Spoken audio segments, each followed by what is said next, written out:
Angina, or chest pain, occurs when the heart muscle doesn't get enough oxygen-rich blood. This often happens due to narrowed or blocked coronary arteries, which restrict blood flow.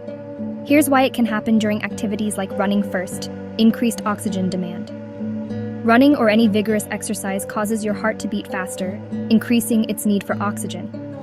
If the coronary arteries can't deliver enough blood to meet this demand, parts of the heart muscle may experience a temporary oxygen shortage, resulting in angina. Second, narrowed arteries. In people with coronary artery disease, CAD, arteries are narrowed by plaque, which are cholesterol deposits. During exercise, the restricted blood vessels can't dilate enough to supply the extra blood required, leading to chest pain. Third, heart muscle strain. Running increases the heart's workload significantly. This strain can exacerbate any existing partial blockages in the coronary arteries, making it harder for blood to flow, especially in colder temperatures or when running uphill. Fourth, lactic acid buildup. When the heart doesn't get enough oxygen, it begins to metabolize anaerobically or without oxygen, leading to a buildup of lactic acid, which can cause discomfort or pain, often perceived as angina.